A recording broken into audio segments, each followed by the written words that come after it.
1 Corinthians chapter 3.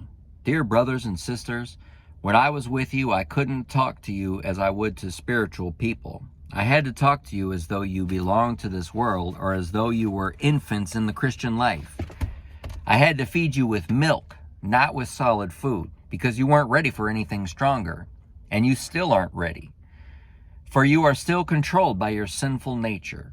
You are jealous of one another and quarrel with each other. Doesn't that prove that you are controlled by your sinful nature? Aren't you living like the people of this world? When one of you says, I am a follower of Paul, and another says, I follow Apollos, aren't you acting just like people of the world? After all, who is Apollos? Who is Paul? We are only God's servants through whom you believe the good news. Each of us did the work the Lord gave us. I planted the seed in your hearts and Apollos watered it, but it was God who made it grow. It's not important who does the planting or who does the watering. What's important is that God makes the seed grow. The one who plants and the one who waters work together with the same purpose, and both will be rewarded for their own hard work. For we are both God's workers, and you are God's field. You are God's building. Because of God's grace to me, I have laid the foundation like an expert builder. Now others are building on it.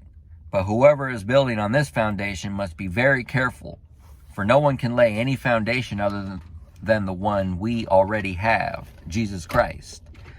Anyone who builds on that foundation may use a variety of materials: gold, silver, jewels, wood, hay, or straw. But on Judgment Day, fire will reveal what kind of work each builder has done. The fire will show if a person's work has any value. If the work survives, that builder will receive a reward. But if the work is burned up, the builder will suffer great loss.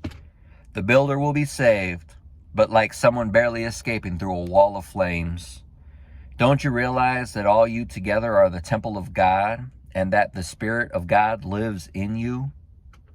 God will destroy anyone who destroys this temple, for God's temple is holy, and you are that temple. Stop deceiving yourselves. If you think you are wise by this world's standards, you need to become a fool to become truly wise. For the wisdom of this world is foolishness to God. As the scriptures say, He traps the wise in the snare of their own cleverness. And again, the Lord knows the thoughts of the wise. He knows they are worthless. So don't boast about following a particular human leader, for everyone belongs to you, whether Paul or Apollos or Peter, or the world, or life and death, or the present and the future. Everything belongs to you, and you belong to Christ, and Christ belongs to God.